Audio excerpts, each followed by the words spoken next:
Hello everyone, welcome to Pawan Wagh academy. I am Ankita, your friend as usual guys. और आज के class में हम लोग देखेंगे आपका नेक्स्ट वाला पार्ट कोऑर्डिनेशन केमिस्ट्री वाले चैप्टर का या कोऑर्डिनेशन कंपाउंड वाले चैप्टर का। तो इसके पहले, इस वीडियो को देखने से पहले मेरी आप सबसे रिक्वेस्ट है कि अगर आपने इसके पहले वाला पार्ट नहीं देखा है तो एक बार सारे के सारे जाके उस पार्ट को देख लो, उसी के बाद इस वीडियो को कंटिन्यू करना, क्योंकि उस पार्ट में सारा मैंने बेसिक्स बताया था। एक और बात मेरी आप सबसे ये रिक्वेस्ट ये भी है कि इस चैप्टर के सारे पार्ट्स आपको देखना है।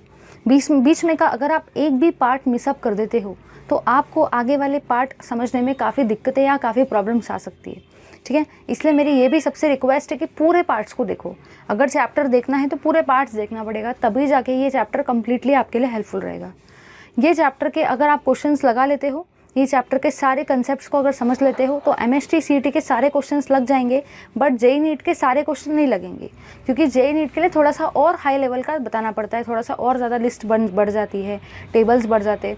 लेकिन इतना मैं श्योर गारंटी देती हूँ कि एमएसटी सीईटी के सारे क्वेश्चन लग जाएंगे इस चैप्टर के वीडियोज़ देखने के बाद में, और अपना 12th स्टेट बोर्ड तो ऑफकोर्स कवर होगा, ठीक है। तो लास्ट वाली क्लास में मैंने आपको ऑक्सीडेशन नंबर तक पे एंड किया था। ऑक्सीडेशन नंबर हम लोगों ने एकदम बढ़िया तरीके से देखा था, उसके पहले का भी सारा पार्ट देखा था। ऑक्सीडेशन नंबर को करवाने के लिए मैंने बहुत सारे लास्ट वाले क्लास में एग्जाम्पल्स भी लिए थे, है ना। तो एक बार उसको जाके देख लो। चलिए, अब ज़्यादा टाइम वेस्ट किए बिना आज के क्लास में हम लोग देखते हैं अपना नेक्स्ट वाला पार्ट, जिसमें है कोऑर्डिनेशन नंबर, कि कोऑर्डिनेशन नंबर क्या होता है। चलिए देखते हैं कोऑर्डिनेशन नंबर को।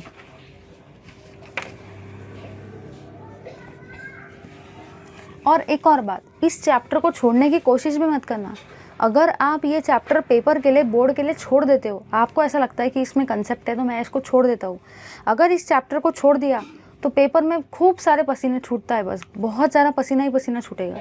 उसका रीज़न ये है कि इस चैप्टर से इतने सारे पेपर में क्वेश्चन देखने को मिलेंगे, हो सकता है हाइब्रिडाइजेशन से आएगा, और हर एक पार्ट इंपॉर्टेंट है। स्पेशलिटी ये है इस चैप्टर की, सभी कुछ इंपॉर्टेंट है, छोटे से छोटा पॉइंट इस चैप्टर का इंपॉर्टेंट है। क्या पता आपने कोई पॉइंट छोड़ा और पेपर में वही आ गया हो, इसलिए एक भी पॉइंट छोड़ने की कोशिश भी मत करना, एक भी क्लास मिसअप मत करना, क्योंकि अंडरस्टैंडिंग क्लियर नहीं रहेगा, कंसेप्ट क्लियर नहीं होंगे पूरी तरह से। और इस चैप्टर को अगर छोड़ा तो सच में पेपर में पसीने छूटेंगे बस भाई, क्योंकि बहुत इंपॉर्टेंट चैप्टर है, ठीक है ना। चलो देखते हैं कोऑर्डिनेशन नंबर को, कि कोऑर्डिनेशन नंबर क्या होता है।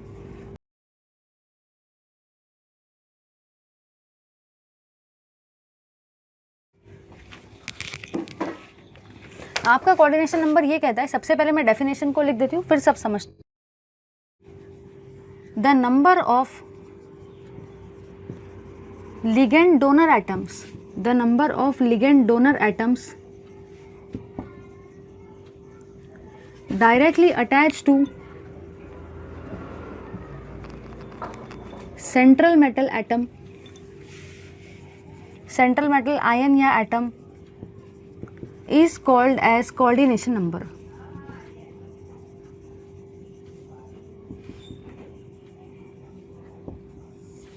चलिए समझते हैं इस पार्ट को, कि ये पार्ट एक्चुअली आपको क्या कहना चाहता है।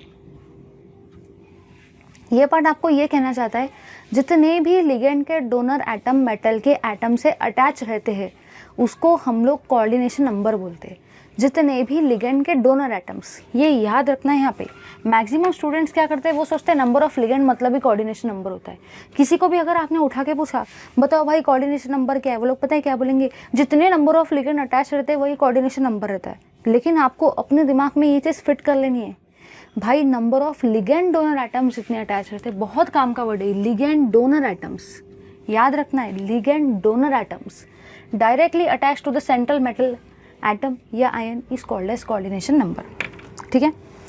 इस चीज़ को समझने से पहले मैं आपको कुछ बेसिक चीज़ें बता देती हूँ, क्योंकि हमेशा बेसिक के बिना अगर करने जाएंगे तो बहुत सारे कॉम्प्लेक्सेशंस आ सकते हैं, इसलिए बेसिक क्लियर होना बहुत ज़रूरी है। तो टेंशन लेने का नहीं, जितना भी बेसिक आता है मैं हमेशा साइड में बताते जाऊँगी, ठीक है।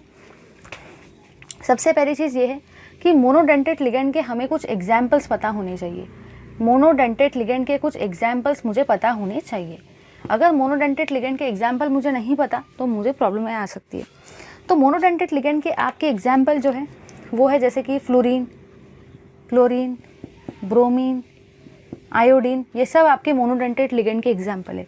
इसी के साथ में OH- आयन, इसी के साथ में CH3-, NH2 minus, OH minus हो गया, H माइनस, ये सब आपके मोनोडेंटेट लिगेंड के एग्जाम्पल है। इसी के साथ में CN माइनस, ठीक है। फिर देखते हैं हम लोग बाइडेंटेट लिगेंड के एग्जाम्पल्स। वैसे तो बहुत सारे हैं, देखो भाई मोनोडेंटेट लिगेंड की हमको MSc में इतनी बड़ी लिस्ट थी आयंस की, मोनोडेंटेट लिगेंड के इतने बड़े एग्जाम्पल्स थे। फिर बाइडेंटेट लिगेंड के हमको MSc में इतने बड़े बड़े पेज भर भर के एग्जाम्पल्स थे। तो इतने एग्जाम्पल आपको थोड़ी पढ़ना है, वो हमको MSc लेवल में था, ठीक है। फिर है बाइडेंटेट लिगेंड। बाइडेंटेट लिगेंड के आपके एग्जाम्पल्स होते हैं जैसे कि इथिलीन डायमीन, ठीक है, इथिलीन डायमीन है, C2O4 है, मतलब ये ऑक्सैलेटो है, ठीक है। बस इतने काफ़ी है, क्योंकि इतना ही स्टडी मेरे ख्याल से आपके लिए काफ़ी है। उसके बाद में हम लोग देखते हैं हेक्साडेंटेट लिगेंड को। बीच में के जो डेंटेट लिगेंड है वो अभी आपके लिए कोई काम के नहीं है। हेक्साडेंटेट लिगेंड में आपके आते हैं सबसे बेस्ट एग्जाम्पल EDTA का, जिसका नाम होता है इथिलीन डायमीन टेट्रा एसीटेट। इसी के साथ साथ यहाँ पे आपका एग्जाम्पल होता है, एक 1 सेकेंड,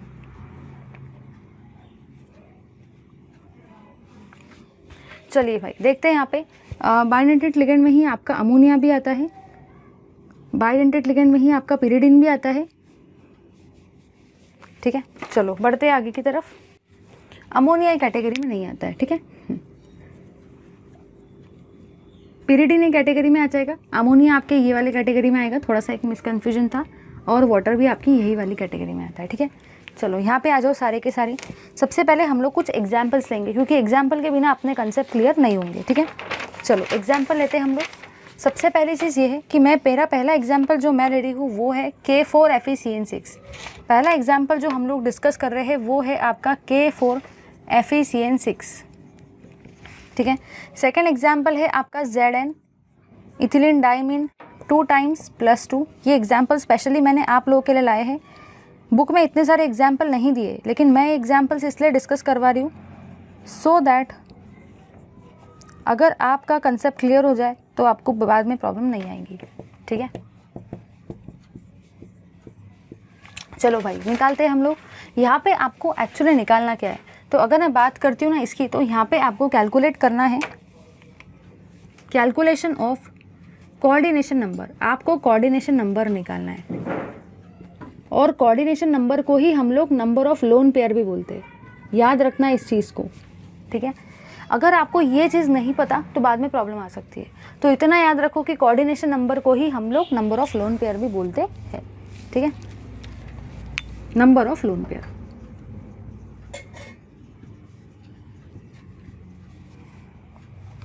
चलिए डोनेटेड बाय लिगेंड एटम। अब अगर मैं बात करती हूँ इसकी, सबसे पहली चीज़ number of ligand donated by ligand atom, पूरा ही लिख देते ना। चलो भाई आ जाओ यहाँ पे सारे के सारे। सबसे पहले मुझे यहाँ पे निकालना है कितने कोऑर्डिनेशन नंबर इस कॉम्प्लेक्स का है। इस कॉम्प्लेक्स का कोऑर्डिनेशन नंबर कितना है मुझे निकालना है। कुछ स्टूडेंट बोलेंगे कि मैम इस कॉम्प्लेक्स का कोऑर्डिनेशन नंबर 4 है, कुछ स्टूडेंट बोलेंगे इसका 6 है, और कुछ स्टूडेंट बोलेंगे 10 है। ये 3 चीज़ें अपने पास में है। पहला ये है कि हो सकता है कि इसका कोऑर्डिनेशन नंबर 4 आ जाए, सेकंड हो सकता है इसका कोऑर्डिनेशन नंबर 6 आ जाए, हो सकता है इसका कोऑर्डिनेशन नंबर 10 आ जाए, कुछ भी हो सकता है। दिमाग पे क्वेश्चन आता है क्या रहेगा भाई, क्या रहेगा, बड़ा कन्फ्यूजन हो रहा है, मुझे तो कुछ समझ ही नहीं रहा है कि कोऑर्डिनेशन नंबर क्या है, कितना आएगा इसमें, बड़ा कन्फ्यूजन चल रहा है। अब कन्फ्यूजन सारे मैं क्लियर करूँगी। देखो भाई यहाँ पे आपको बोल रखा है number of ligand donor atoms, number of ligand donor atoms. सबसे पहली बात आपको याद रखना है, ये जो कॉम्प्लेक्स के कोऑर्डिनेशन स्फीयर के अंदर में होता है वही आपका लिगेंड होता है। जो भी चीज़ आपके कोऑर्डिनेशन स्फीयर के अंदर में होती है वही आपके लिगेंड होती है। तो यहाँ पे लिगेंड ये है, यहाँ पे ये लिगेंड है, यहाँ पे ये है, और यहाँ पे ये है। ये जो बाहर के आयन होते हैं ये कभी भी लिगेंड नहीं होते। लास्ट वाले क्लास में बताया था ये हमेशा क्या होते हैं, काउंटर आयन, ये लिगेंड थोड़ी होते। तो जो भी चीज़ इस स्क्वायर ब्रैकेट के अंदर में आती है, जो मेटल से अटैच रहती है, जो कोऑर्डिनेशन स्फीयर के अंदर में आती है, जो मेटल से अटैच रहती है, उसी को हम लोग लिगेंड बोलते हैं। ठीक है भाई, चलो आ जाएंगे यहाँ पे। सबसे पहली चीज़ साइनाइड, ठीक है। साइनाइड देखो, साइनाइड कितना डेंटेट लिगेंड है, साइनाइड है भाई आपका मोनोडेंटेट लिगेंड, और टोटल साइनाइड कितने 6, तो कोऑर्डिनेशन नंबर भी कितना रहेगा 6। या तो आप इसको ऐसे भी बोल सकते हो, number of lone pair donated by the ligand is 6। अब पेपर में कभी कभी आता है कोऑर्डिनेशन नंबर पूछा जाता है किसी भी कॉम्प्लेक्स का। अगर आपको सपोज ये कॉम्प्लेक्स आ गया पेपर में, बोर्ड में, या MST में और पूछा जाए कोऑर्डिनेशन नंबर कितना है, तो कैसे बताएंगे आप लोगों को देख के बताना है। अगर कोऑर्डिनेशन नंबर के जगह क्वेश्चन को घुमा के आ जाए, पूछा जाए number of lone pair donated by the ligand, तब भी आपको याद रखना है कि कोऑर्डिनेशन नंबर का ही मतलब number of ligand donated by the number of lone pair donated by the ligand होता है। ठीक है, चलो यहाँ पे आ जाएंगे सारे के सारे। तो ये 6 है, तो ये मैंने 6 लिख दिया। ठीक है, इसको आप ऐसे भी कर सकते हो अगर सिंप्लीफाई मैनर में जाना है। तो देखो CN के नीचे में 6 है, CN कितना डेंटेड लिगेंड है ज़रा चेक करो, मोनोडेंटेड, तो 6 बन जा रही, इसका वैल्यू 6 आया। आगे बढ़ेंगे, यहाँ पे है इथिलीन डायोमीन, ये कितने टाइम है, 2 टाइम, इसलिए मैं 2 से मल्टीप्लाई करूँगी क्योंकि इसके नीचे में 2 नंबर है। इथिलीन डायमीन ज़रा चेक करो कितना डेंटेड लिगेंड है, कितना डेंटेड लिगेंड है भाई इथिलीन डायमीन। इथिलीन डायमीन आपके बाई डेंटेड लिगेंड है, बाई मतलब 2 होता है, तो 2 2 2 ज़ार 4। पेपर में ये क्वेश्चन कभी नहीं आएगा क्योंकि ये तो बच्चा जानता है भाई इसका आंसर 6 है। मैक्सिमम लोगों को ये चीज़ पता ही नहीं कि यहाँ पे कोऑर्डिनेशन नंबर कितना है। आज भी अगर मैं किसी को पूछूँ ना तो उनको याद ही नहीं रहेगा। उसका रीज़न ये है, वो बोलेंगे यहाँ पे तो क्या है, 2 है इसका आंसर। कोई भी किसी को भी उठा के आप पूछो इसका कोऑर्डिनेशन नंबर क्या है, वो बोलेगा इसका आंसर इसमें क्या है, ये तो 2 आंसर है भाई। लेकिन आपको याद रखना है पेपर में यहीं से क्वेश्चन आता है क्योंकि मैक्सिमम स्टूडेंट्स गलत कर देते हैं। याद रखना इसके नीचे में 2 था तो मैंने यहाँ 2 लिखा, लेकिन इथिलीन डायमीन आपका बाई डेंटेड लिगेंड है इसलिए यहाँ पे 2 लिखा, तो 2 2 ज़ार 4 हो गया। कोऑर्डिनेशन नंबर 4 है। यहाँ पे आ जाओ भाई सारे के सारे। अगर मैं बात करती हूँ इसकी, तो वाटर के नीचे में क्या लिखा है, 4, वाटर के नीचे में 4 लिखा है। और वाटर देखो कितना डेंटेड लिगेंड है, वाटर है भाई आपका मोनोडेंटेड लिगेंड, तो यहाँ पे वैल्यू कितना आएगा 1, तो 4 1 ज़ार 4। इसकी बात की जाए, किसी को भी अगर मैंने उठा के पूछ लिया ना, कि ये बताओ इसका कोऑर्डिनेशन नंबर कितना है, हर एक जन गारंटी के साथ मैं आपको बताती हूँ, हर एक जन इसका आंसर 1 बोलेगा, हर एक जन। सिर्फ कुछ ही स्टूडेंट्स होंगे जिनको पता होगा कि इसका कोऑर्डिनेशन नंबर कितना है। मैक्सिमम स्टूडेंट्स इसका आंसर 1 बोलते हैं। पेपर में ऐसे क्वेश्चन देखने को मिलते हैं, ये ऐसे क्वेश्चन आते हैं पेपर में, ऐसे जहाँ पे मोनोडेंटेड के जगह पे बाईडेंटेड पूछ लिया जाता है, हेक्साडेंटेड पूछ लिया जाता है। ज़रा देखो भाई, यहाँ पे EDTA, मैक्सिमम स्टूडेंट्स इसका आंसर 1 बोलेंगे, बट EDTA के नीचे में कितना नंबर है, 1 लिया। EDTA चेक करो कितना डेंटेड लिगेंड है, EDTA है भाई आपका हेक्साडेंटेड लिगेंड, हेक्सा मतलब 6 होता है, इसलिए इसको 6 से मल्टीप्लाई करना और इसका कोऑर्डिनेशन नंबर 6 आया है ना। तो कोऑर्डिनेशन नंबर बहुत इंटरेस्टिंग पार्ट है। मैंने आपको ये बताया कोऑर्डिनेशन नंबर में जितने भी नंबर ऑफ लिगेंड अटैच रहते हैं मेटल को, उसको हम लोग कोऑर्डिनेशन नंबर बोलते हैं, लिगेंड के डोनर एटम्स। एक और बात याद रखना है, बाहर के काउंटर आयंस को कैलकुलेट मत करना, जो भी कोऑर्डिनेशन स्फीयर के अंदर में आता है वही आपके लिगेंड होते हैं। ठीक है, बाहर के तो आयंस काउंटर आयंस होते हैं ना। ठीक है, उसके बाद में कभी भी नंबर ऑफ लिगेंड्स बताना है या number of lone pair donated by the ligand बताना है या कोऑर्डिनेशन नंबर बताना है, तो कभी भी आप ये नंबर को देख के मत बताओ कि 6 है, 4 है, 2 है। पहले चेक करो, हो सकता है वो बाईडेंटेड लिगेंड हो। तो यहाँ पे 2 है तो मैक्सिमम स्टूडेंट यहाँ 2 बताएंगे, बट आंसर कितना आया, 4 आया। कैसे आया, इसको 2 लिया और चेक किया इथिलीन डायमीन बाईडेंटेड लिगेंड है। तो याद रखना है ये चीज़ें। यहाँ पे कुछ स्टूडेंट 1 बोल देंगे, बट याद रखना इसके नीचे 1 है तो 1। EDTA आपका हेक्साडेंटेड लिगेंड है, इसलिए यहाँ पे 6 से मल्टीप्लाई किया। तो ये चीज़ें दिमाग में फिट कर लो, ले लो इसका सारे के सारे स्क्रीनशॉट। मैं आपको इतना गारंटी देती हूँ, आज के क्लास से पेपर में 2 क्वेश्चन देखने को मिलेंगे, 2 नहीं तो 1 क्वेश्चन तो गारंटी के साथ पेपर में देखने को मिलेगा। मतलब जिन लोगों ने आज का क्लास पूरा किया ना, उनका बोर्ड का 1 क्वेश्चन तो फिट हो गया भाई। 1 क्वेश्चन और 1 MCQ मैं आज आप लोगों को फिट करके दे देती हूँ आज के क्लास से। इतना परफेक्टली आज आप लोग देखने वाले। चलिए अब हम लोग देखते हैं, मूव करते हैं उस टॉपिक की तरफ जो कि है आपके बोर्ड के एग्जामिनर का सबसे ज़्यादा खतरनाक वाला फेवरेट क्वेश्चन, जो वो बहुत बार पूछता है। जनरली ये क्वेश्चन 2 साल के आड़ में पूछा जाता है। 1 साल आएगा तो 1 साल का इंटरवल रहेगा, 1 साल आएगा, इस तरीके से। ये बहुत इंपॉर्टेंट क्वेश्चन है। चलिए मूव करते हैं तो फिर एग्जामिनर के बहुत इंपॉर्टेंट क्वेश्चन की तरफ फटाफट से। चलिए देखते हैं हम लोग डिस्टिंग्विश बिटवीन डबल सॉल्ट और कोऑर्डिनेशन कंपाउंड के बीच में, या तो फिर कोऑर्डिनेशन कॉम्प्लेक्स के बीच में।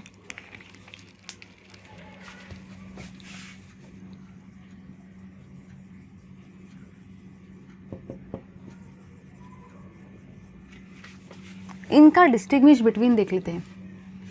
सबसे पहली और सबसे काम की चीज़ यहाँ पे ये है, बुक में ये डिस्टिंग्विश बिटवीन के फॉर्म में नहीं दिया है। पेपर में क्वेश्चन सुनो कैसा आता है, एक तो पेपर में पूछा जाएगा डिफाइन डबल सॉल्ट, एक तो यहाँ से क्वेश्चन आएगा, एक 2 मार्क का क्वेश्चन आएगा डिफाइन डबल सॉल्ट। याद रखना है अगर सिर्फ इतना पूछा जाए डिफाइन डबल सॉल्ट, तो डबल सॉल्ट को डेफिनेशन देने से आपका काम नहीं जमेगा, आपके मार्क कटेंगे। क्यों? क्योंकि आपको एग्जाम्पल भी देना है। कान खोल के मेरी बात सुनो, बहुत काम की चीज़ें, छोटे छोटे पॉइंट से स्कोरिंग होता है भाई पेपर में। याद रखना है कि अगर आपको पेपर में डबल सॉल्ट पूछा जाए कि व्हाट इज़ डबल सॉल्ट या डिफाइन डबल सॉल्ट, तो आप डबल सॉल्ट का डेफिनेशन देके आंसर इतना नहीं लिखेंगे।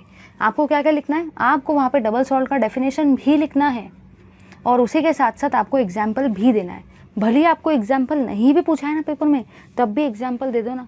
एग्जामिनर के ऊपर एक इतना खतरनाक वाला बढ़िया सा एक्सप्रेशन क्रिएट हो जाता है ना, इंप्रेशन क्रिएट हो जाता है ना, वो सोचता है वाह क्या स्टूडेंट है, क्या लेवल है भाई स्टूडेंट का। और बाद में आपका जो पेपर चेकिंग होता है वो उस लेवल के हिसाब से होता है, क्योंकि आप एक अलग ही इंप्रेशन उसके लिए क्रिएट कर देते हो। तो इतनी चीज़ मेरे दिमाग आपके दिमाग में फिट कर लो आप लोग, जो मुझे आपको बतानी है कि कभी भी अगर आपको डेफिनेशन पूछा जाए तो आप उसका पेपर में एग्जाम्पल के साथ में डेफिनेशन लेंगे, ठीक है। अब पेपर में आ सकता है डिफाइन डबल सॉल्ट, एक ये क्वेश्चन बनता है। सेकंड आ सकता है define coordination complex.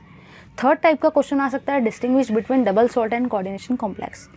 Last 15 years के पेपर्स जो मैंने ऑब्जर्व किए हैं बोर्ड के, क्योंकि मैं अभी बोर्ड का पढ़ा रही हूँ तो I should be restricted to board only, तो मैंने यहाँ पे ये ऑब्जर्व किया कि कुछ सालों में डबल सॉल्ट का डेफिनेशन पूछ रखा है, कुछ सालों में कोऑर्डिनेशन कॉम्प्लेक्स का डेफिनेशन पूछ रखा है, कुछ सालों में डबल सॉल्ट के ऊपर एमसीक्यू पूछ रखा है प्रेडिक्ट करने के लिए कि कौन सा डबल सॉल्ट है कौन सा नहीं है, और कुछ सालों में डिस्टिंग्विश बिटवीन पूछ रखा है। तो आपको ये सारी चीज़ें याद रखनी है भाई, ठीक है, बहुत बार आया है ईयर्स में। चलिए देखते हैं हम लोग कि डबल सॉल्ट और कोऑर्डिनेशन कॉम्प्लेक्स क्या होता है।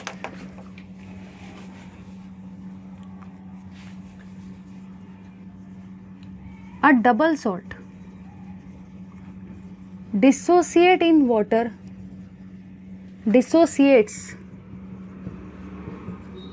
water completely into ions.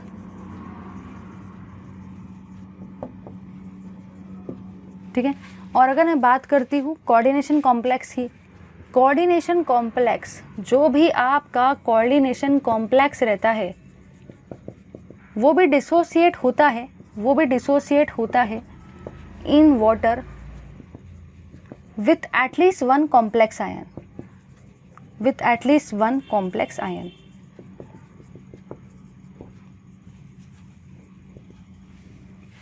ठीक है भाई, समझते हैं इस चीज़ को कि ये चीज़ क्या बोलना चाहती है। अगर मैं बात करती हूँ डबल सॉल्ट की, डबल सॉल्ट का कहना ये है कि अगर आपने डबल सॉल्ट को पानी के अंदर में डाला, वो पूरी तरह से चकनाचूर हो जाएगा, पूरी तरह से वो टूट जाएगा भाई टुकड़ों में। जैसे होता है ना कि जाने दो, छोड़ो। तो जो भी आपका डबल सॉल्ट होता है, जब भी आपने उसको पानी के अंदर में डाला, पूरी तरह से वो टूट जाता है, पूरी तरह से चकनाचूर हो जाता है भाई वो, ठीक है। कैसे होता है ज़रा उसको देखते हैं। इसका एग्जाम्पल जिसकी मैं बात कर रही थी वो एग्जाम्पल है आपका FeSO4 NH4 2 times SO4 6H2, ये है आपका मोहर सॉल्ट, इसको मोहर सॉल्ट बोलते हैं, ठीक है। जब इसको मैं पानी के अंदर में डालती हूँ, जब भी मैंने इस मोहर सॉल्ट को पानी के अंदर में डाला, तो मैंने यहाँ पे ये ऑब्ज़र्व किया आयरन भी टूट जाते हैं, ठीक है, SO4 2- भी टूट जाते हैं, अमोनियम आयन भी टूट जाते हैं, उसके बाद में पानी आपका अलग हो जाता है। मतलब यहाँ पे आपने क्या ऑब्ज़र्व किया भाई, यहाँ पे आपने क्या ऑब्ज़र्व किया, यहाँ पे आप लोगों ने ये ऑब्ज़र्व किया कि पूरे के पूरे आयन टूट गए। जब भी आपने इस सॉल्ट को पानी के अंदर में डाला, पूरे के पूरे आयन टूट गए। ये आयरन अलग हो गया, ये सल्फेट अलग हो गया, ये अमोनिया अलग हो गया। देखो यहाँ पे आयरन एक था तो Fe2+, यहाँ पे सल्फेट कितने थे भाई, 2 सल्फेट थे, है ना, इसलिए यहाँ पे 2 सल्फेट मैंने लिखे हैं। सल्फेट के ऊपर में चार्ज 2- होता है, पता है ना सबको, जैसे कि H2SO4 होता है, तो SO4 हमेशा 2 हाइड्रोजन से अटैच रहता है, तो उसके ऊपर चार्ज हमेशा 2- आता है। फिर मैं बात करती हूँ अमोनिया की, तो अमोनिया टोटल कितने हैं, अमोनियम के आयन्स टोटल 2 है, तो इसलिए 2, और इनके ऊपर चार्ज होता है प्लस, ठीक है। तो देखो ये पूरी तरह से पानी में टूट गया। अब दिमाग में क्वेश्चन आता है कि मैम मुझे इतना बहुत बढ़िया तरीके से समझ गया कि कोई भी डबल सॉल्ट को अगर हम लोग पानी के अंदर डालते हैं तो वो पूरी तरह से टूट जाता है भाई, पूरी तरह से उसके टुकड़े टुकड़े हो जाते हैं, चकनाचूर हो जाता है भाई वो। अब देखते हैं हम लोग कोऑर्डिनेशन कॉम्प्लेक्स को कि कोऑर्डिनेशन कॉम्प्लेक्स की ऐसी क्या खास बात है। चलिए, अगर मैं बात करती हूँ ना कोऑर्डिनेशन कॉम्प्लेक्स की, तो इसका हम लोग एग्जाम्पल लेते हैं K4FeCN6। K4FeCN6 इसका एग्जाम्पल है, K4FeCN6। जब मैं इसको पानी के अंदर में डालती हूँ तो मैंने यहाँ पे ये ऑब्जर्व किया कि यहाँ पे सिर्फ ये टूटेगा, 4K प्लस FeCN6 4-। चलो समझते हैं भाई इस चीज़ को कि ये चीज़ क्या बोलना चाहती है। सुनो, ध्यान से सुनो। डबल सॉल्ट को जब पानी के अंदर में डाला तो वो पूरी तरह से टूट गए। यहाँ से आयरन अलग हो गया, यहाँ से सल्फेट अलग, यहाँ से अमोनिया, यहाँ से सल्फेट, सब टूट गए, सब चकनाचूर हो गए। ये आपका डबल सॉल्ट हुआ, जो क्या हुआ, डिसोसिएट हुआ कम्प्लीटली इनटू आयन। लेकिन यहाँ पे देखो क्या हो रहा है, यहाँ पे सिर्फ कोऑर्डिनेशन कॉम्प्लेक्स में सिर्फ बाहर वाला टूटता है, सिर्फ बाहर वाला टूटता है, जो अंदर वाला होता है वो टूटता नहीं है, जो अंदर वाला होता है वो टूटता नहीं है। मतलब यहाँ पे ये लिखा गया है कि एक ऐसा कोऑर्डिनेशन कॉम्प्लेक्स जिसमें जब भी मैं उसको पानी के अंदर डालती हूँ तो वो डिसोसिएट होता है, लेकिन सिर्फ और सिर्फ वन कॉम्प्लेक्स आयन से, विथ वन कॉम्प्लेक्स आयन। मतलब एक आपका कॉम्प्लेक्स का आयन हमेशा वहाँ पे रहता है। समझ में आया? मतलब इतना चीज़ दिमाग में फिट कर लो। डबल सॉल्ट लिया, पानी के अंदर डाला, पूरी तरह से टूट जाएगा, सब कुछ टूट जाएगा। ये आयरन अलग, सल्फेट अलग, अमोनिया अलग, सब कुछ टूट जाएगा, डिसोसिएट कम्प्लीटली हो जाएगा। बट कोऑर्डिनेशन कॉम्प्लेक्स को अगर पानी के अंदर डाला तो सिर्फ ये बाहर वाला टूटता है, अंदर वाला कभी भी नहीं टूटता। जैसा अंदर वाला पहले था वैसा ही अंदर वाला अभी भी है, अंदर वाला कभी भी नहीं टूटता। क्यों नहीं टूटता? क्योंकि ये जो स्पीयर है ये प्रोटेक्टिव शेल के जैसा होता है, प्रोटेक्टिव शेल के जैसा। इतना खतरनाक वाला प्रोटेक्शन प्रोवाइड करता है इस आयन को कि अंदर का एक भी पार्ट टूट नहीं सकता। ये FeCN6 बिल्कुल वैसा का वैसा था, सिर्फ ये पोटेशियम जो है इसके आयन टूट जाते हैं। समझे या नहीं समझे? तो डेफिनेशन के साथ में आपको याद रखना है, एग्जाम्पल भी देना है। अगर एग्जाम्पल नहीं दिया तो प्रॉब्लम हो जाएगी, मार्क्स कट जाएंगे, क्योंकि एग्जाम्पल पे भी कभी कभी क्वेश्चन आते हैं। एक ही एग्जाम्पल याद रखो, ऐसा नहीं कि बहुत सारे याद कर रहे, एक ही याद रखो, लेकिन परफेक्टली याद रखो, फॉर्मूले सहित याद रखो, ठीक है? याद रखना है, बहुत काम की चीज़ें है। ये अंदर वाला पार्ट कभी नहीं टूटता क्योंकि ये प्रोटेक्टिव शेल के जैसा काम करता है। ले लो स्क्रीनशॉट। चलिए, अब हम लोगों ने ये वाला पार्ट देख लिया। अब हम लोग मूव करते हैं और नेक्स्ट इंपॉर्टेंट पार्ट की तरफ, जिसका नाम है वर्नर्स थ्योरी। आप लोगों ने देखा होगा मैं ज़्यादा टाइम लेके सब कुछ एक्सप्लेन कर रही हूँ, उसका रीज़न ये है, आई जस्ट वांट कि आपको सब कुछ समझ में आए। अगर कुछ भी पार्ट नहीं समझता है ना, अगर एक भी पार्ट नहीं समझा तो आगे के पार्ट में प्रॉब्लम हो जाती है। इसलिए मैं सारे पार्ट को खींच के समझा रही हूँ ताकि आपको हर एक चीज़ समझ में आ जाए। चलिए देखते हैं वर्नर्स थ्योरी की। वर्नर्स थ्योरी आपके कोऑर्डिनेशन कॉम्प्लेक्स की क्या कहती है, एकदम बढ़िया तरीके से समझते हैं इस चीज़ को। अब बुक में जो वर्नर्स थ्योरी के पॉइंट्स है ना, वो उतने अच्छे से दे नहीं रखे, प्रॉपर्ली समझ में नहीं आता है। अगर आपने पढ़ भी लिया तो आपको प्रॉपर्ली पेपर में लिखते नहीं आएगा, इसलिए मैं आपको एकदम बढ़िया तरीके से लिखवा के दे रही हूँ। मेरी आप सबसे रिक्वेस्ट है कि नोट्स बनाते वक्त ये पॉइंट्स को प्रॉपर तरीके से लिखो, ताकि पेपर में भी आपको यही पॉइंट्स लिखने में आसानी हो, ठीक है? चलिए देखते हैं Werner's theory of coordination complex या कोऑर्डिनेशन कंपाउंड, ठीक है? चलिए देखते हैं वर्नर्स थ्योरी।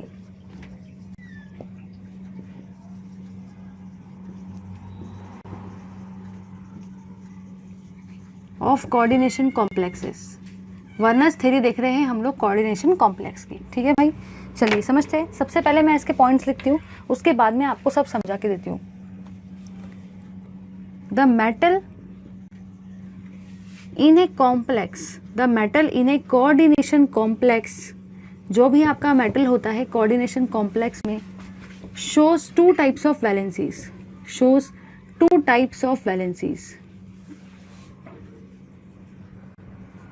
ठीक है? पहली वैलेंसी आपकी होती है प्राइमरी वैलेंसी, और सेकंड वैलेंसी आपकी होती है सेकेंडरी वैलेंसी।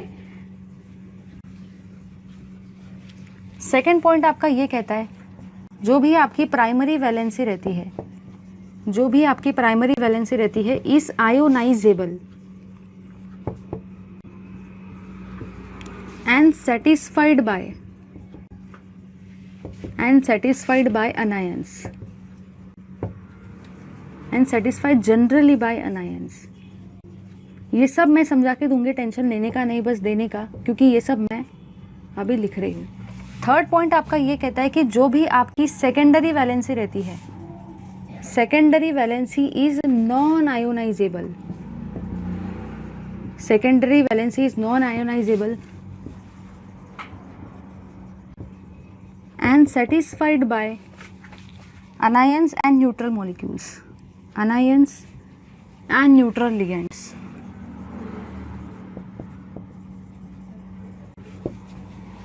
फोर्थ पॉइंट जो कि लास्ट पॉइंट होता है वर्नर्स थ्योरी का, वो आपको ये कहता है कि जो भी आपकी सेकेंडरी वैलेंसी होती है shows a fixed geometrical or spatial arrangement around the central metal ion.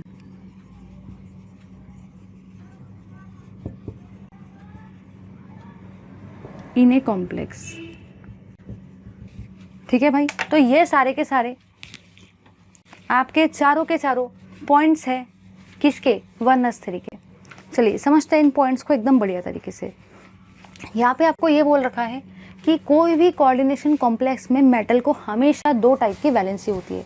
कोई भी कोऑर्डिनेशन कॉम्प्लेक्स में मेटल को हमेशा दो टाइप की वैलेंसी होती है।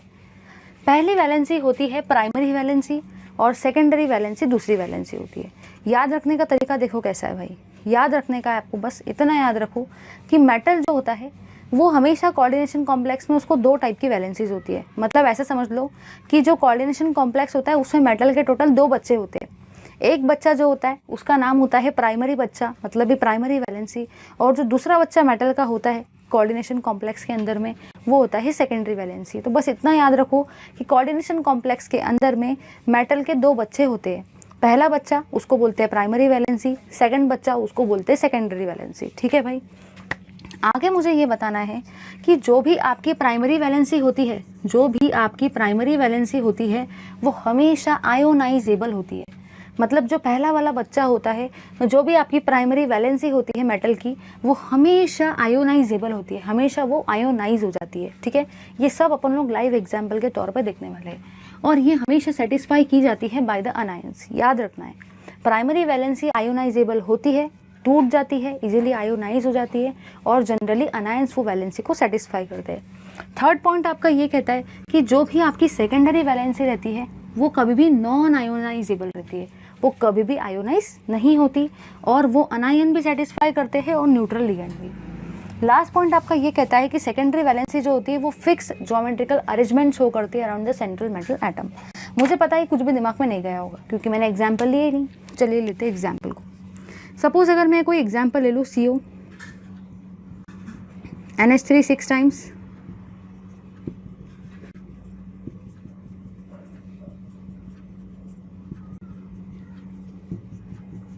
और Cl3। ये अपन बुक का एग्जाम्पल लेते ताकि कॉम्प्लिकेशंस ज़्यादा ना आए आपके अंडरस्टैंडिंग में।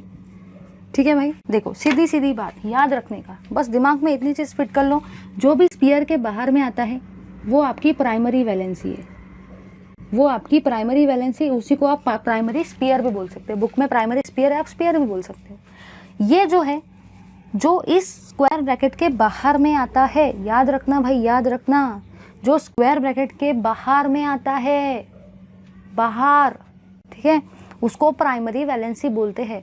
अब आप लोग ही मुझे बताओ, अभी थोड़ी देर पहले अपन लोगों ने कोऑर्डिनेशन कॉम्प्लेक्स के अंदर में देखा था कि जब भी हम लोग कोऑर्डिनेशन कॉम्प्लेक्स को पानी के अंदर डालते हैं तो अंदर वाला पार्ट कभी भी टूटता नहीं है, बाहर वाला पार्ट हमेशा टूट जाता है। अभी देखा था कि कोऑर्डिनेशन कॉम्प्लेक्स को कभी भी अगर आप पानी के अंदर में डालते हो तो हमेशा बाहर वाला पार्ट ही टूटता है, अंदर वाला पार्ट जो होता है वो प्रोटेक्टेड होता है, वो कभी भी टूटता नहीं है। इसलिए क्या बोला है मैंने, प्राइमरी वैलेंसी जो होती है वो आयोनाइजेबल होती है। मतलब जो भी आपकी प्राइमरी वैलेंसी है वो टूट जाती है भाई इजीली। अभी देखा था टूटते हुए, देखा था ना। तो प्राइमरी वैलेंसी मतलब वो वैलेंसी जो कोऑर्डिनेशन स्पीयर के बाहर में आती है, इसको प्राइमरी वैलेंसी बोलते हैं। अब ये प्राइमरी वैलेंसी जो होती है टूट जाती है भाई इजीली, अगर इसको पानी के अंदर डाला तो वो टूट जाती है, अभी देखा था। इसलिए वो क्या लिखा है, आयोनाइजेबल। ये जनरली अनायंस सेटिस्फाई करते हैं, जैसे कि Cl- आयन, OH- आयन। आगे बढ़ेंगे यहाँ पे। अब ये जो अंदर का ये है ना, ये सारे के सारे ये अमोनिया लिगेंड्स, ये आपकी है भाई सेकेंडरी वैलेंसी। कौन सी वैलेंसी है, सेकेंडरी वैलेंसी। याद रखना है भाई, सबको याद रखना है, ये जो अमोनिया है ये सारे के सारे ये आपकी सेकेंडरी वैलेंसी है। ठीक है। और आप लोग ही मुझे बताओ, जो भी सेकेंडरी वैलेंसी होती है, जो इस स्फीयर के अंदर में होते हैं, जो इस शेल के अंदर में होते हैं, वो कैसे होते हैं? प्रोटेक्टेड होते हैं। कैसे होते हैं? प्रोटेक्टेड होते हैं। तो क्या वो टूटेंगे? नहीं। क्या वो टूटेंगे? नहीं। मतलब जो भी आपकी सेकेंडरी वैलेंसी रहेगी वो कैसी रहेगी? Non ionisable. आपकी सेकेंडरी वैलेंसी कैसी रहेंगी भाई? Non ionisable. पहली चीज़, मेटल के दो बच्चे होते हैं कोऑर्डिनेशन कॉम्प्लेक्स में, primary valency, secondary valency. Primary valency मतलब वो वैलेंसी जो इस पेयर के बाहर में आता है, ये हमेशा टूट सकता है पानी में डालने के बाद, इसलिए कैसी होती है? आयोनाइजेबल। इसको अनायंस सेटिस्फाई करते हैं। जो भी इस कोऑर्डिनेशन स्फीयर के अंदर में आता है, जो भी इस कोऑर्डिनेशन स्फीयर के अंदर में आता है, वो आपकी सेकेंडरी वैलेंसी होती है। और सेकेंडरी वैलेंसी जो है वो इस शेल के अंदर में आ रही है, इस कोऑर्डिनेशन स्फीयर के अंदर में आ रही है, वो प्रोटेक्टेड है, तो क्या वो आयोनाइज होगी? नहीं। So non ionisable. इसको न्यूट्रल आयन भी सेटिस्फाई कर सकते हैं, इसको एनायन भी सेटिस्फाई कर सकते हैं। अब लास्ट पॉइंट आपका ये बोल रखा है कि सेकेंडरी वैलेंसी एक फिक्स ज्योमेट्री को फॉर्म करती है। ज़रा देखो भाई ध्यान से, यहाँ पे एक ज्योमेट्री है, कितना सिमेट्रिक है स्ट्रक्चर। ऊपर वाले के लिए नीचे वाला है, इधर वाले के लिए इधर वाला है, इधर वाले के लिए इधर वाला है, मतलब बिल्कुल देखो इस टाइप का स्ट्रक्चर है। मैं देखो कुछ स्टेप्स करती हूँ, ये बिल्कुल इस तरीके से, एक ऊपर है, एक ऊपर, एक नीचे, है ना? सिमेट्रिक है या नहीं है? एक इधर है तो एक इधर है, एक इधर है तो एक इधर है, मतलब बिल्कुल सिमेट्रिक स्ट्रक्चर है, फिक्स ज्योमेट्री है, फिक्स स्पेशल अरेंजमेंट है, ठीक है। ऊपर के लिए ऊपर, साइड के लिए साइड में, इधर के लिए इधर, देखो बिल्कुल ऐसा है, ऐसा ऐसा ऐसा फिक्स ज्योमेट्री है। तो ये थी भाई आपकी वर्नर्स थ्योरी के सारे पोस्टुलेट्स। लो भाई इसका सारे के सारे स्क्रीनशॉट, ये बुक में इतने बढ़िया तरीके से नहीं दिया है, तो ले लो इसका स्क्रीनशॉट। चलिए भाई, अब हम लोग क्या करते हैं, हम लोग कुछ प्रेडिक्शंस कर लेते हैं कि प्राइमरी वैलेंसी कितनी होती है और सेकेंडरी वैलेंसी कितनी होती है। चलिए देखते हैं जल्दी से इस पार्ट को। चलिए देखते हैं कुछ एग्जाम्पल्स को। सबसे पहला एग्जाम्पल जो मैं आप लोगों के लिए रेडी हूँ, मैंने कुछ एग्जाम्पल्स लाए आपके लिए, और आपको प्रेडिक्ट करना है कि प्राइमरी वैलेंसी कितनी है और सेकेंडरी वैलेंसी कितनी है। प्राइमरी वैलेंसी और सेकेंडरी वैलेंसी, ठीक है।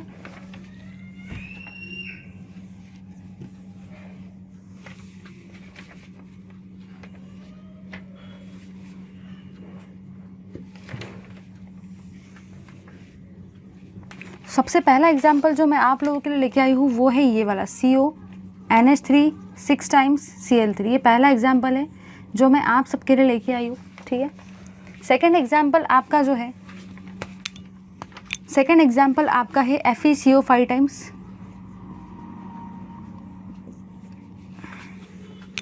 थर्ड एग्जाम्पल है आपका MnCl6 टाइम्स 4-।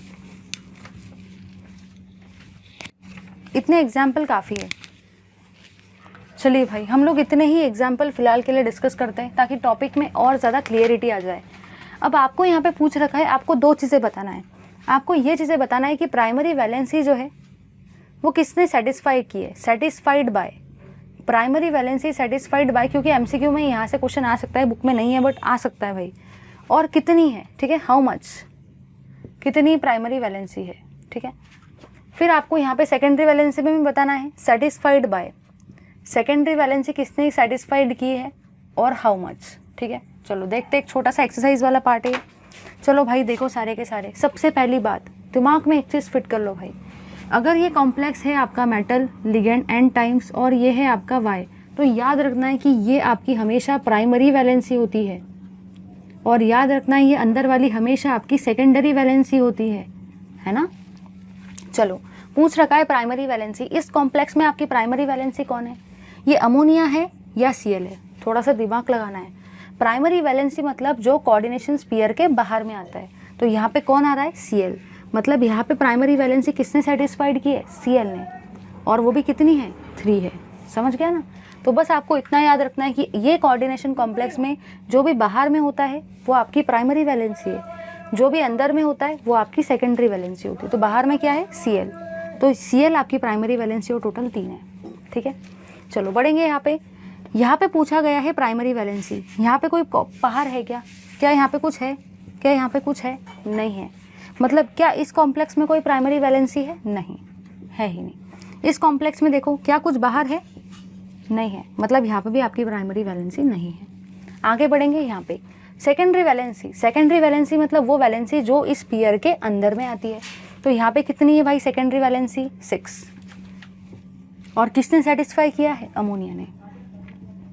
ये तो मेटल है भाई, है ना, आप उनको मेटल को थोड़ी देखना। ये आपकी सेकेंडरी वैलेंसी जो अंदर में आती है।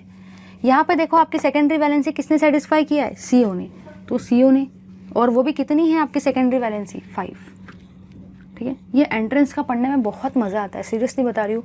अलग अलग टाइप के जब क्वेश्चंस करते ना, इतना इंटरेस्टिंग हो जाता है क्लास, लिटरली गाइज। ठीक है, यहाँ पे देखो, यहाँ पे आपकी सेकेंडरी वैलेंसी मतलब जो स्पीयर के अंदर में आ रहा है वो है Cl, और वो भी कितने हैं? 6। तो ये हुई आपकी सेकेंडरी वैलेंसी। क्लियरिटी आ गई कि जो बाहर वाला होता है वो प्राइमरी होता है, वो आयोनाइजेबल होता है, वो टूट जाता है। जो अंदर में होता है वो सेकेंडरी वैलेंसी होता है, वो कभी भी टूटता नहीं है क्योंकि वो शेल के अंदर प्रोटेक्टेड होता है। ये हमको किसने बताया? भाई वर्नर भाई साहब ने बताए। लो इसका स्क्रीनशॉट। चलिए भाई, अब हम लोग एक और एक्सरसाइज ले रहे हैं। दिमाग में क्वेश्चन आएगा कि मैम आप ये एक्सरसाइज क्यों ले रहे हो? अरे टेक्स्ट बुक में तो ये एक्सरसाइज दी भी नहीं, फिर आप क्यों ले रहे हो? क्योंकि अभी जो मैं क्वेश्चन आप लोगों को करवाने वाली हूँ, जो कि है आपका प्रॉब्लम नंबर 9.3, सुनो, उससे पहले कुछ बेसिक लेना ज़रूरी है। इसलिए उससे पहले मैंने कुछ एग्जाम्पल्स आप लोगों के लिए सॉर्ट आउट किए हैं। वो एग्जाम्पल्स को हम लोग डिस्कस करेंगे, तभी जाके आप वो एग्जाम्पल जो बुक में दे रखा है वो कर पाएंगे। इसलिए देखते हैं सबसे पहले मेरे वाले कुछ एग्जाम्पल्स जो मैंने आप लोगों के लिए स्पेशली सॉर्ट आउट किए हैं, और उसके बाद में देखेंगे बुक के वो वाले क्वेश्चन को। चलिए देखते हैं। चलिए भाई देखेंगे हम लोग। तो सबसे पहला आपको एग्जाम्पल दे रखा है PT NH3 6 टाइम्स Cl4। ठीक है, नेक्स्ट एग्जाम्पल है आपका PT NH3 5 times Cl3 times. ठीक है, नेक्स्ट है PT मतलब platinum, ammonia 4 times Cl2 times Cl1 Cl2। Last है आपका PT NH3 4 times Cl3 times और बाहर में Cl1। ठीक है, आपको बोल रखा है कि कितने AgCl प्रोड्यूस होंगे, कितने मोल्स ऑफ AgCl प्रोड्यूस होंगे, number of moles of AgCl produced. ठीक है, जब हम लोग ये सब की रिएक्शन करवाएंगे विथ AgNO3, तो आपको यहाँ पे लिखना है number of moles of AgCl produced. कितने AgCl प्रोड्यूस्ड होंगे ये आपको बताने का है। ठीक है, अपन लोग इसको सबको सेपरेटली लिखते ताकि कंफ्यूजन ना हो आपको। सबके अंदर में AgNO3 डालने का है।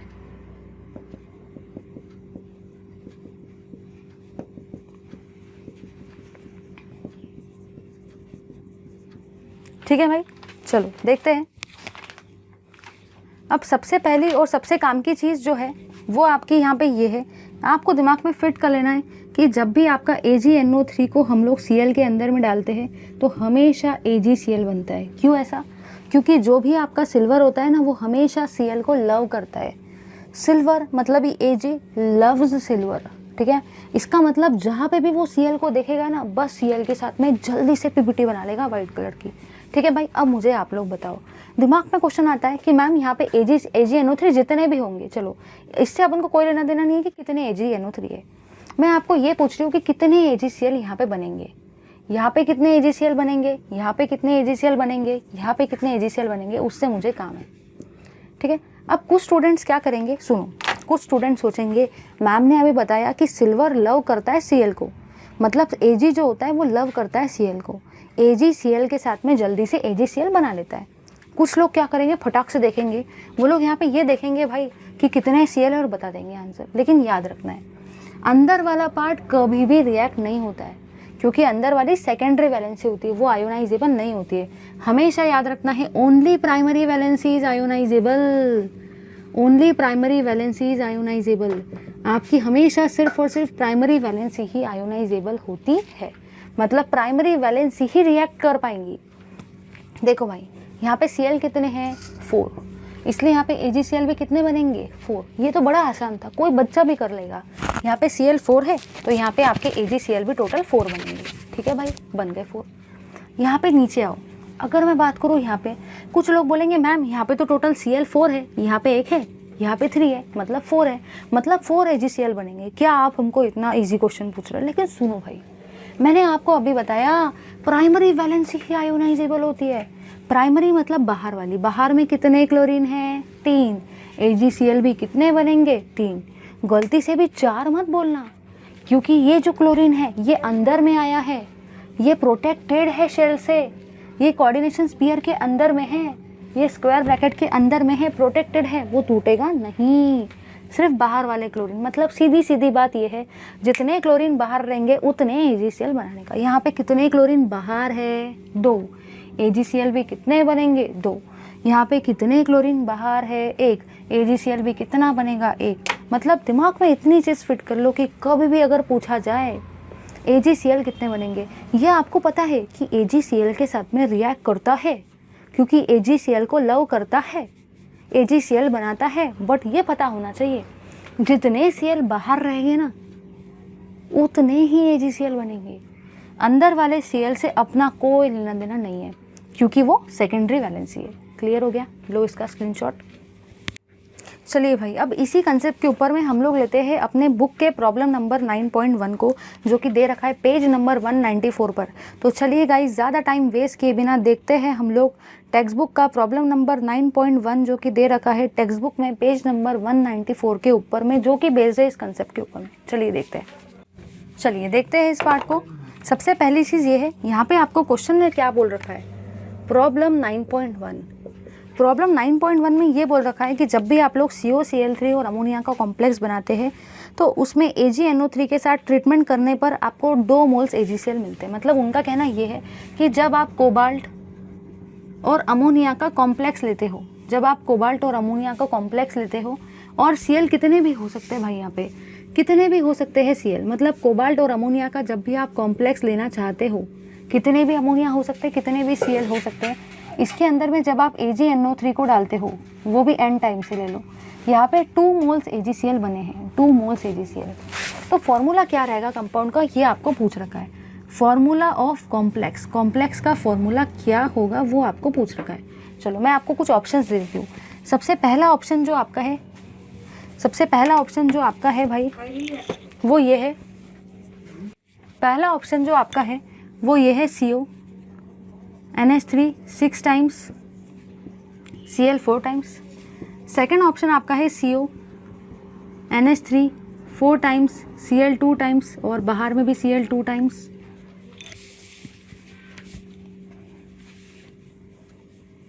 थर्ड ऑप्शन आपका है CO NH3 5 times, Cl 2 times. ठीक है,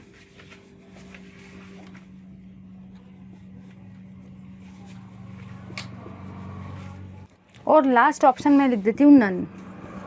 अब आपको पूछ रखा है कि 2 मोल AgCl बन रहे तो प्रॉपर फॉर्मूला क्या रहेगा। आप लोग ही मुझे बताओ, अभी हम लोगों ने थोड़ी देर पहले देखा कि हमेशा बाहर के ही Cl रिएक्ट करते हैं, इस कॉम्प्लेक्स के अंदर के Cl कभी भी रिएक्ट नहीं करते, वो इस शेल के अंदर में होते हैं, वो प्रोटेक्टेड होते हैं, कभी भी टूटते नहीं हैं।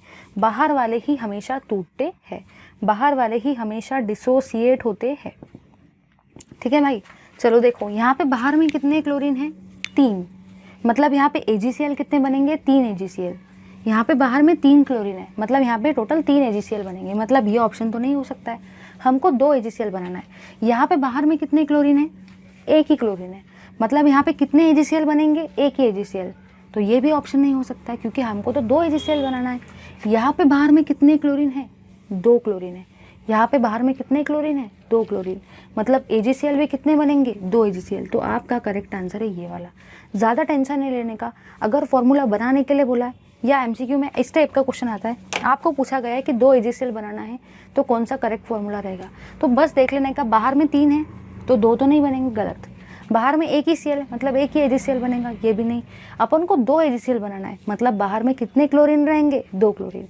तो बस अगर प्रेडिक्ट करने का है करेक्ट फार्मूला तो देख लो कितने AgCl बनाने हैं, 2। तो बाहर में क्लोरीन भी कितने रहने चाहिए, 2। अंदर वाले क्लोरीन से ना आपका ना मेरा कोई लेना देना है, हमें उनसे कोई लेना देना नहीं क्योंकि वो टूटते ही नहीं है। बाहर वाले क्लोरीन को देखने का 2 है तो AgCl भी 2 बनेंगे। समझे या नहीं समझे? लो इसका स्क्रीनशॉट। चलिए देखते हैं नेक्स्ट पार्ट को, जो कि है आपका structure of complex based on the coordination number of complex. चलिए देखते हैं भाई, स्ट्रक्चर ऑफ कॉम्प्लेक्स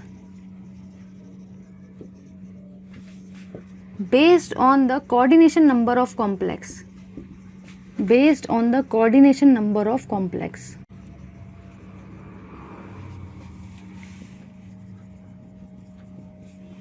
बहुत काम का चीज़ है, बहुत काम का। पेपर में आया है यहाँ से भी क्वेश्चन, हर एक पार्ट इस चैप्टर का, हर एक छोटे से छोटा पार्ट पेपर में आ जाए क्या भरोसा, हर एक चीज़ आ गई है पेपर में।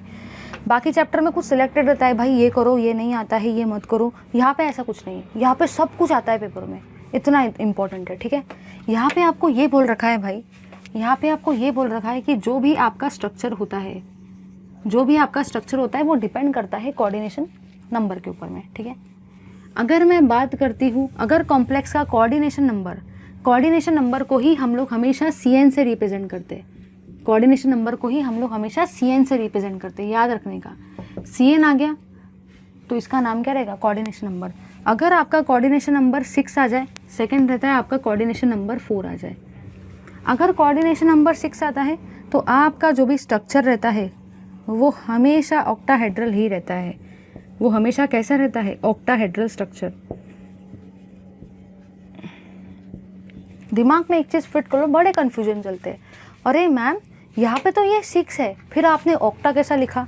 तो आज के बाद सारे लोग क्लास में प्रॉमिस करो, देखो मैंने आपको चैप्टर नंबर 1 में बताया था, बाकी कोई क्लासेस में, फिजिक्स में, बायोलॉजी में, मैथ्स में आप 6 मतलब हेक्सा बोलते होंगे, लेकिन केमिस्ट्री में सारे के सारे कसम खाएंगे कि हम लोग हमेशा ऑक्टा ही बोलेंगे। 6 मतलब क्या होता है, ऑक्टा होता है। 6 मतलब क्या होता है, ऑक्टा होता है। याद रखने का भाई, हेक्सा मत बोलना कभी भी। फिजिक्स में हेक्सा होता होगा 6 मतलब, मैथ्स में हेक्सा होता होगा, बट केमिस्ट्री में 6 मतलब हमेशा ऑक्टा होता है। दिमाग में आज से फिट कर लो, केमिस्ट्री में 6 मतलब हमेशा ऑक्टा होता है। अब जब कोऑर्डिनेशन नंबर 4 आ जाता है ना भाई, कोऑर्डिनेशन नंबर 4, तो 2 टाइप होते हैं। पहला टाइप ये होता है कि हो सकता है उसका टेट्राहेड्रल स्ट्रक्चर हो सकता है टेट्राहेड्रल स्ट्रक्चर हो कॉम्प्लेक्स का, और सेकंड रह सकता है, हो सकता है भाई स्क्वायर प्लेनर स्ट्रक्चर हो। ये कैसे होगा, क्या होगा, ये सब हम लोग देखने वाले हैं। फिर दिमाग में क्वेश्चन आता है, जब देखने वाले तो अभी क्यों बता रहे, सुनो भाई सुनो। पेपर में क्वेश्चन ये आया है कि स्ट्रक्चर क्या रहेंगे जब कोऑर्डिनेशन नंबर 4 रहेगा। अब कुछ बच्चे क्या करते हैं, कोऑर्डिनेशन नंबर 4 का स्ट्रक्चर पूछा है, वो लोग क्या करते हैं, कुछ लोग अपनी मर्जी से ओनली टेट्राहेड्रल लिख के आते, उनको आधा ही मार्क मिलता। कुछ लोग अपनी मर्जी से सोचते हैं कोऑर्डिनेशन नंबर 4 है, वो लोग सिर्फ स्क्वायर प्लेनर लिख के आते, उनको भी आधा ही मार्क मिलता है। लेकिन जो लिख के आता है tetrahedral and square planar structure, उसी को पूरा मार्क मिलता है। याद रखने का, अगर पूछा जाए कि कोऑर्डिनेशन नंबर 6 है तो स्ट्रक्चर क्या रहेगा, याद रखो भाई, कुछ लोग तो हेक्सागोनल वगैरह कुछ तो भी लिख के आते क्योंकि पढ़ते कभी नहीं, वो सोचते 6 मतलब हेक्सा रहेगा, मतलब हेक्सागोनल रहेगा। आप दिमाग में फिट कर लो कि केमिस्ट्री में 6 मतलब ऑक्टा होता है, तो ऑक्टाहेड्रल स्ट्रक्चर लेगा। लेकिन अगर कोऑर्डिनेशन नंबर 4 आ जाए, बहुत बार ये आया है, तो आप दोनों लिखेंगे, एक लिखने से काम नहीं चलेगा, tetrahedral and square planar structure. समझे या नहीं समझे, लो स्क्रीनशॉट। चलिए भाई, अब हम लोग देखेंगे क्लासिफिकेशन ऑफ कॉम्प्लेक्स। यहाँ से भी पेपर में क्वेश्चन आता है, मैं बता रही हूँ ना, हर एक पार्ट इंपॉर्टेंट है, सब पेपर में आया है, कुछ भी छोड़ नहीं सकते। इस चैप्टर को छोड़ा ना तो बस ये होने वाला है, बस ये। चलिए देखते हैं इस पार्ट को। नेक्स्ट पार्ट है भाई आपका क्लासिफिकेशन ऑफ कॉम्प्लेक्स। अब ये जो क्लासिफिकेशन होता है कॉम्प्लेक्स का, ये 2 वे से होता है। पहला वे आपका होता है on the basis of type of ligands. पहला क्लासिफिकेशन आपका रहता है on the basis of type of ligand, और सेकंड क्लासिफिकेशन आपका होता है on the basis of charge on ligands, ठीक है, चार्ज ऑन कॉम्प्लेक्स, इसके हिसाब से होता है। तो अभी हम लोग देखेंगे, वैसे तो आपको याद रखना है कि कॉम्प्लेक्सेस को हम लोग 2 वे में क्लासीफाई कर सकते हैं। सबसे पहले हम लोग देखते हैं पहला वे, कॉम्प्लेक्स को किस तरीके से क्लासीफाई करेंगे, और बाद में देखेंगे सेकंड वे को। चलिए देखते हैं सबसे पहले हम लोग हमारे क्लासिफिकेशन ऑफ कॉम्प्लेक्स के पहले वे को। Classification of complex.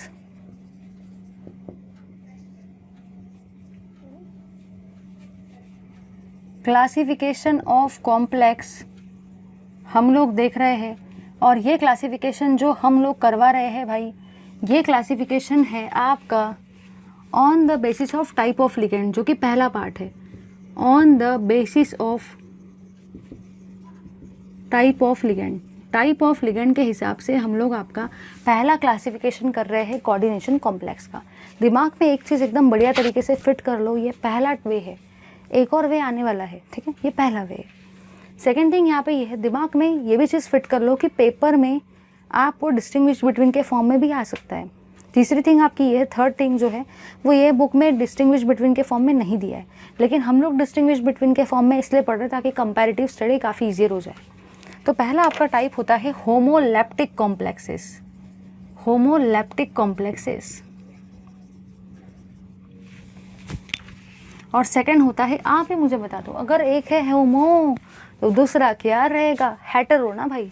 दूसरा क्या रहेगा? हेटेरो। दूसरा क्या रहेगा? हेटेरोलैप्टिक कॉम्प्लेक्सेस, हेटेरोलैप्टिक कॉम्प्लेक्सेस। एक है आपका होमोलैप्टिक कॉम्प्लेक्स, सेकंड क्या है? हेटेरोलैप्टिक कॉम्प्लेक्स। होमो का उल्टा क्या होता है? हेटेरो। जैसे नाम वैसे काम, जैसे नाम वैसे काम। सुनो भाई सुनो, यहाँ पे इसका नाम है होमो। होमो मतलब क्या होता है? One type. लैप्टिक मतलब क्या होता है? नंबर ऑफ लिगेंड्स, ठीक है, या तो फिर आप इसको लिगेंड भी बोल सकते हो। अब हेटेरो, हेटेरो का मतलब क्या होता है भाई? मोर देन वन टाइप, मोर देन वन टाइप मतलब अलग अलग। और लैप्टिक मतलब ही क्या होता है भाई? लिगेंड। तो जैसे नाम वैसे काम। तो अब मैं इसका डेफिनेशन लिखती हूँ। The complexes in which, the complexes in which metal is surrounded by, the complexes in which metal is surrounded by only one type of ligand, only one type of ligand are called as homolaptic complexes, are called as homolaptic complexes। सुनो भाई सुनो, यहाँ पे इसका नाम ही होमो। होमो मतलब क्या होता है? एक जैसा, मतलब एक ही टाइप। लैप्टिक मतलब ही क्या होता है? लिगेंड। जैसे नाम वैसे काम। कुछ लोग क्या करते हैं, इसको भी रट्टा मारते हैं। होमो में वन टाइप ऑफ लिगेंड होते हैं, 50 बार पढ़ते पगले जैसे, फिर भी पेपर में याद नहीं आता, क्योंकि उन्होंने ब्लाइंडली रट्टा मारा है। अरे भाई रट्टा भी मारने का, लेकिन समझ के रट्टा मारो। क्या बोल रखा है यहाँ पे? होमो मतलब एक टाइप, और लैप्टिक मतलब लिगेंड। तो ऐसे कॉम्प्लेक्सेस जिसमें सिर्फ एक ही टाइप के लिगेंड होते हैं उसको हम लोग होमोलैप्टिक कॉम्प्लेक्स बोलते हैं। अब यहाँ पे क्या होगा भाई? The complexes in which, the complexes in which metal is surrounded by, the complexes in which metal is surrounded by more than one type of ligand, more than one type of ligand, more than one type of ligand are called as heteroleptic complexes. इसी को हम लोग क्या बोलते हैं? हेटेरोलैप्टिक complexes बोलते हैं। तो बस याद रखने का, होमो में रहेगा एक जैसा लिगेंड, हेटेरो में रहेगा एक से ज़्यादा टाइप का लिगेंड। दिमाग में क्वेश्चन आता है, डेफिनेशन तो बढ़िया तरीके से समझा कि हमको एग्जाम्पल दे दो। एक और बात, अगर पेपर में आया डिफाइन होमोलैप्टिक कॉम्प्लेक्स, आपकी वहाँ पे रिस्पॉन्सिबिलिटी बनती है एग्जाम्पल भी देने का, ठीक है ना। हेटेरो आया, एग्जाम्पल भी देने का। डिस्टिंग्विश बिटवीन आया तो भी बढ़िया है, ठीक है भाई। चलो एग्जाम्पल को देखते हैं हम लोग सारे के सारे। पहला एग्जाम्पल मैं यहाँ पे आपका ले रही हूँ CO, क्योंकि एग्जाम्पल के बिना कहाँ क्लियर होता है भाई कुछ भी। NH3 6 टाइम्स 1 प्लस, चलिए 3 प्लस 3 प्लस।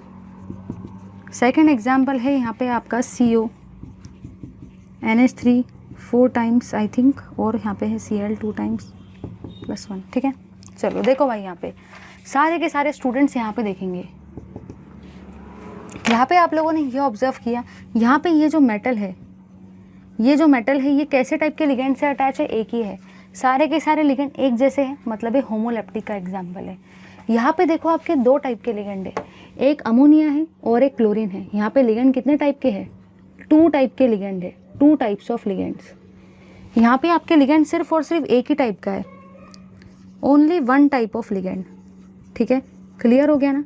तो कहना मुझे यहाँ पे ये है कि यहाँ पे आपके सिर्फ और सिर्फ एक ही टाइप के लिगेंड है। ठीक है, इसलिए होमोलैप्टिक हुआ। यहाँ पे आपके लिगेंड 2 टाइप के, एक अमोनिया है, एक Cl है।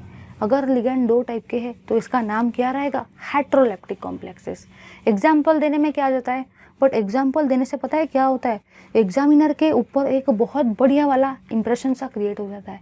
वो पेपर को वो सोचता है नहीं भाई स्टूडेंट का लेवल बहुत अच्छा है, भले ही कुछ आता भी ना हो, लेकिन वो सोचता है नहीं अच्छा खासा स्टूडेंट है। समझे या नहीं समझे, लो इसका सारे के सारे स्क्रीनशॉट। चलिए भाई, अब हम लोग देखते हैं आपका second way of classification of complex. पहला तो था on the basis of type of ligand, second आपका होता है on the basis of charge on complex और on the basis of charge on coordination sphere. चलिए देखते हैं इस चीज़ को। तो सेकंड वे ऑफ आपका जो क्लासिफिकेशन है वो है भाई आपका ऑन द बेसिस ऑफ, ये है आपका सेकंड वे ऑफ क्लासिफिकेशन जो कि है on the basis of charge on complex और कोऑर्डिनेशन स्फीयर। एक तो चार्ज ऑन कॉम्प्लेक्स या तो कोऑर्डिनेशन स्फीयर के हिसाब से हम लोगों ने ये सेकंड टाइप क्लासिफाई किया है। ठीक है, तो आपका यहाँ पे पहला नाम जो होता है वो होता है कटायनिक स्फीयर कॉम्प्लेक्स। पहला जो टाइप होता है भाई वो होता है कटायनिक स्फीयर कॉम्प्लेक्स।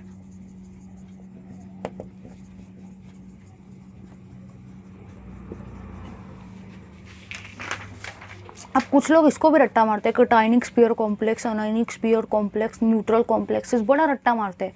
रट्टा नहीं मारने का, अरे भाई खुद ही सोचो। चार्ज कितने टाइप के होते हैं? एक होता है पॉजिटिव चार्ज, एक होता है नेगेटिव चार्ज और एक क्या होता है? एक होता है जीरो चार्ज। समझे या नहीं समझे? 3 ही टाइप के चार्जेस रहते हैं। तो पॉजिटिव के लिए क्या रहेगा? Cationic sphere complex. नेगेटिव के लिए क्या रहेगा? Anionic sphere complex. जीरो के लिए क्या रहेगा? Neutral sphere complex. तो प्लस के लिए आएगा कटायनिक स्फीयर, तो माइनस के लिए क्या आएगा? Anionic sphere complex. माइनस के लिए क्या आएगा भाई? Anionic sphere complex. अब जीरो चार्ज अगर आ गया तो क्या नाम रहेगा? Neutral sphere complex. Neutral sphere complex रहेगा भाई। चलो आगे बढ़ते, इनका डेफिनेशन देख लेते एक बार हम लोग। A coordination compound, a coordination compound, a coordination compound भी बोल सकते हैं, a coordination complex भी बोल सकते हैं, having a positively charged coordination sphere, having a positively charged coordination sphere। Book में ये डेफिनेशन अच्छे तरीके से दे नहीं रखी है, सिस्टमैटिक वे में नहीं दिए, इसलिए आप लोग नोट्स बनाते वक्त ये चीज़ एकदम बढ़िया तरीके से लिखो। Are called as cationic sphere complex. इसी को हम लोग क्या बोलते हैं भाई? कटायनिक स्फीयर कॉम्प्लेक्स बोलते हैं। ठीक है, तो बस आपको यहाँ पे क्या याद रखना है, कोऑर्डिनेशन स्फीयर के ऊपर में कौन सा चार्ज आएगा? कोऑर्डिनेशन स्फीयर के ऊपर में अगर पॉजिटिव चार्ज आया तो कॉम्प्लेक्स का नाम भी क्या रहेगा? Cationic sphere complex. अब आप लोग ही मुझे बताओ, according to the principle of common sense भाई, अगर कोऑर्डिनेशन स्फीयर के ऊपर में चार्ज प्लस आया तो नाम था कटायनिक स्फीयर कॉम्प्लेक्स। तो अगर कोऑर्डिनेशन स्फीयर के ऊपर में कौन सा चार्ज आएगा तो नाम रहेगा anionic sphere complex, negative charge ना। जब कोऑर्डिनेशन स्फीयर के ऊपर में पॉजिटिव चार्ज आया तो नाम था कटायनिक स्फीयर कॉम्प्लेक्स। ठीक है, तो यहाँ पे डेफिनेशन क्या लिखेंगे? अ coordination sphere, a coordination compound having a negatively charged coordination sphere, having a negatively charged coordination sphere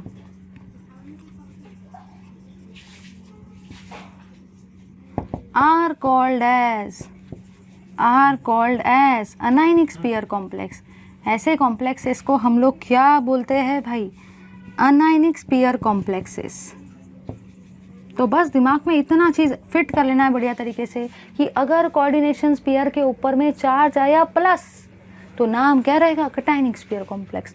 अगर कोऑर्डिनेशन स्फीयर के ऊपर में चार्ज आया नेगेटिव तो नाम क्या रहेगा? Anionic sphere complexes. और यहाँ पे क्या लिखेंगे? अ coordination compound having neither positive charge, a coordination compound having neither positive charge nor negative charge मतलब पॉजिटिव भी नहीं है, नेगेटिव भी नहीं है, मतलब ही ज़ीरो चार्ज है, are called as neutral sphere complexes, are called as भाई न्यूट्रल स्फीयर कॉम्प्लेक्सेस। ठीक है, तो अब इसके एग्जाम्पल को एकदम बढ़िया तरीके से देख लेते हैं। पहले इसका एग्जाम्पल मैं आपके लिए ले रही हूँ भाई ZnNH3 4 टाइम्स प्लस 2। ठीक है, एक और एग्जाम्पल ले लेते हैं CONH3 5 टाइम्स Cl प्लस 2। यहाँ पे आपका एग्जाम्पल जो है, दो एग्जाम्पल मैं आपको दे रही हूँ ताकि आपको क्लियरिटी आ जाए। FeCN6 3 माइनस, सेकेंड एग्जाम्पल है भाई आपका NiCN4 2 माइनस। ठीक है, यहाँ पे मैं आपका एग्जाम्पल ले रही हूँ प्लैटिनम NH3 Cl2, और यहाँ पे एक और एग्जाम्पल ले रहे हैं NiCO4 टाइम्स। चलो भाई ध्यान दो ज़रा, यहाँ पे कोऑर्डिनेशन स्फीयर के ऊपर में, कोऑर्डिनेशन स्फीयर मतलब ये पता होना चाहिए भाई, ये बताया था लास्ट वाले क्लास में, जो स्क्वायर ब्रैकेट होता है उसी को हम लोग कोऑर्डिनेशन स्फीयर बोलते हैं। यहाँ पे कोऑर्डिनेशन स्फीयर के ऊपर में कितना प्लस साइन आया वो मत बताओ, कैसा साइन है, प्लस।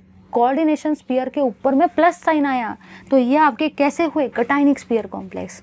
यहाँ पे कोऑर्डिनेशन स्फीयर के ऊपर में कौन सा चार्ज आया वो मत बताओ, कितना आया, कौन सा चार्ज आया, नेगेटिव चार्ज आया। कैसे कॉम्प्लेक्सेस है, अनायनिक स्फीयर। क्या यहाँ पे कोऑर्डिनेशन स्फीयर के ऊपर में कोई कॉम्प्लेक्स है, नहीं। पॉजिटिव चार्ज है, नहीं। नेगेटिव चार्ज है, नहीं। ज़ीरो चार्ज है, कैसे कॉम्प्लेक्सेस रहेंगे, न्यूट्रल स्फीयर।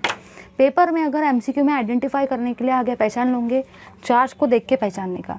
पॉजिटिव है तो कटायनिक स्फीयर, नेगेटिव है तो अनायनिक स्फीयर, कुछ भी नहीं है तो न्यूट्रल स्फीयर कॉम्प्लेक्सेस। पेपर में डेफिनेशन आई एग्जाम्पल भी देने के। ठीक है भाई, एग्जाम्पल नहीं दिया तो मार्क्स कटते। ये डेफिनेशन बुक में बढ़िया तरीके से नहीं दिए, मैंने आपको दे दी। ठीक है, thank you very much for watching this video. Keep watching my videos, this videos will be very much interesting to you as well as important from examination point of view. So please do like, share, comment and subscribe to our channel. Like तो बनता ही है भाई। Thank you very much.